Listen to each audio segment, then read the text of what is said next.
Beritakanlah firman, siap sedialah baik atau tidak baik waktunya. Shalom, puji Tuhan, karena Tuhan kita boleh ada lagi dalam perenungan firman Allah di hari ini. Nah, firman Allah akan kita renungkan bersama di hari ini. Saya ambil dari Hosea pasal 6 ayat 4 sampai dengan ayatnya yang ke-6. Firman-Nya berkata demikian. Apakah yang akan kulakukan kepadamu, hai Efraim? Apakah yang akan kulakukan kepadamu, hai Yehuda? Kesetiamu seperti kabut pagi dan seperti embun yang hilang pagi-pagi benar. Sebab itu aku telah meremukkan mereka dengan perantaraan nabi-nabi. Aku telah membunuh mereka dengan perkataan mulutku. Dan hukumku keluar seperti terang. Sebab aku menyukai kasih setia dan bukan korban sembelihan. Dan menyukai pengenalan akan Allah lebih daripada korban-korban bakaran. Demikian kebenaran firman-Nya di hari ini yang secara khusus mengajar, menasihati kita, menyenangi apa yang Tuhan senangi. Sebagai umat, sebagai orang percaya, kita terus belajar untuk menyesuaikan hidup kita, menyesuaikan cara hidup kita dengan bagaimana cara Tuhan menjalani hidup. Demikian juga kita sebagai umatnya. Karena itu kita belajar untuk menyukai apa yang Tuhan sukai, menyenangi apa yang Tuhan senangi. Sebaliknya kita belajar untuk membenci apa yang Tuhan benci, tidak menyenangi apa yang Tuhan tidak senangi. Itu yang terus kita pergumulkan, itu yang terus kita usahakan dalam perjalanan hidup kita sebagai umat, sebagai orang percaya. Sebenarnya orang yang takut Tuhan itu yang seperti apa? Orang yang takut Tuhan adalah orang yang senang dengan apa yang Tuhan senang dan benci dengan apa yang Tuhan benci. Orang takut Tuhan itu seperti apa? Orang yang menyadari kehadiran Tuhan dalam hidupnya. Itulah orang yang takut Tuhan.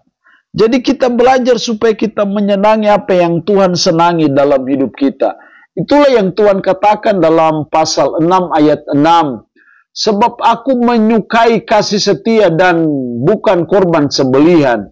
Dan menyukai pengenalan akan Allah lebih daripada korban-korban bakaran.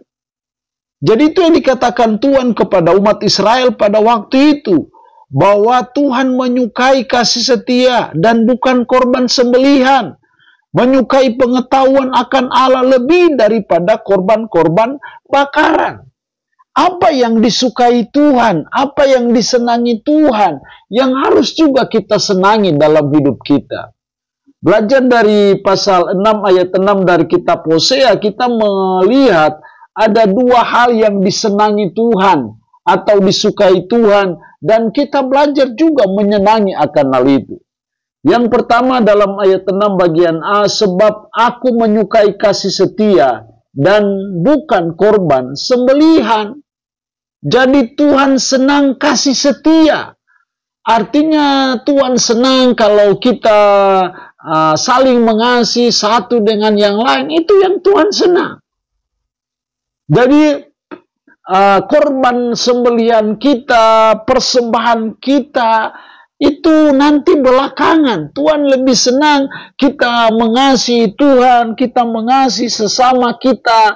Itu yang Tuhan lebih sukai dalam hidup kita, dan bukan korban sembelihan. Kita seringkali berpikir memberi persembahan untuk menyogok Tuhan.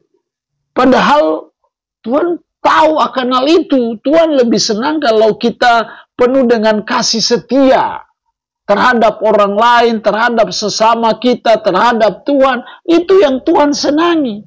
Karena itu yang Tuhan senangi, maka itu juga yang harus kita senangi. Kita belajar itu juga yang kita sukai. Jadi apa yang Tuhan senangi, mari kita belajar untuk menyenanginya. Apa yang Tuhan sukai, itu yang kita sukai. Dan yang Tuhan sukai adalah Tuhan menyukai kasih setia. Jadi mari kita belajar untuk terus mewujud nyatakan kasih setia kita kepada Tuhan dan sesama kita. Kita terus belajar untuk menerapkan hukum kasih itu dalam kehidupan kita sehari-hari, karena Tuhan suka akan hal seperti itu.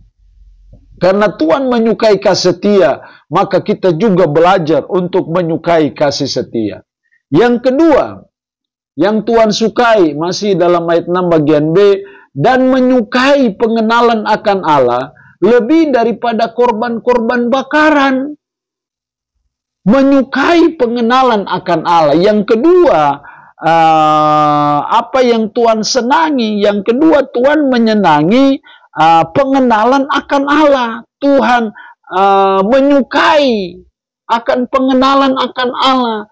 Jadi kita belajar juga dan terus berusaha untuk terus menyenangi pengenalan akan Allah. Kita terus belajar menjalani hidup untuk kita betul-betul mengenal siapa pencipta kita, siapa Tuhan kita, siapa Yesus Kristus. Ini mengenal, bukan soal tahu. Pengenalan kita akan Tuhan secara pribadi itu sesuatu yang sangat penting, karena ketika kita mengenal Dia, sudah barang tentu kita harus ada hubungan yang akrab dengan Dia, baru kita bisa mengenal Dia. Ketika kita menjalin hubungan yang akrab dengan Dia, kita mengenal Dia, dan itu akan melahirkan transformasi karakter dalam hidup kita. Jadi dengan siapa kita bergaul, kita akan menjadi seperti orang yang kita bergaul. Kalau kita senang bergaul kepada Tuhan karena kita menyukai pengenalan akan Allah, maka kita akan hidup seperti Allah juga dalam cara-cara hidup kita, dalam karakter kita. Karena kita menyukai pengenalan akan Allah. Jadi kita belajar dalam hidup kita untuk tidak hanya sekedar tahu siapa Yesus, siapa Allah, tapi lebih dalam dari itu adalah kita mengenal. Nah, untuk kita bisa mengenal Yesus, maka kita harus membangun hubungan yang akrab, yang harmonis dengan Kristus. Mengenal Allah ya harus punya hubungan yang dekat, yang akrab dengan Allah. Dengan cara apa? Kita berdoa, dengan cara kita membaca firman, merenungkan firman.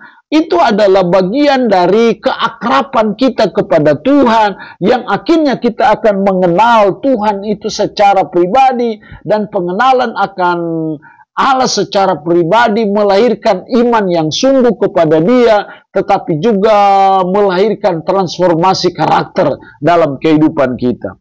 Allah yang punya firman ini memberkati kita dengan firman-Nya di hari ini. Amin. Mari kita berdoa. Bapa, kami bersyukur untuk firman-Mu hari ini. Mengajar kami, menasihati kami, menyenangi apa yang Tuhan senangi. Tuhan menyenangi kasih setia. Tuhan menyenangi pengenalan akan Allah. Karena itu aja dan tolong kami, supaya kami juga menyenangi kasih setia, menyenangi pengenalan akan Allah itu. Roh-Mu yang kudus tanamkanlah, meteraikanlah firman ini dalam hati dan pikiran kami, dan sanggupkan kami untuk bisa memberlakukannya dalam hidup kami sehari-hari. Berkat Tuhan bagi umat-Mu yang mendengarkan renungan harian di hari ini, yang sakit, hamba berdoa dalam nama Yesus, Tuhan lawat, Tuhan jamah, Tuhan sembuhkan dari sakit penyakit yang diderita. Terpujilah nama-Mu, dalam nama Tuhan Yesus Kristus kami berdoa. Amin. Shalom. Tuhan Yesus memberkati kita dengan firman-Nya di hari ini.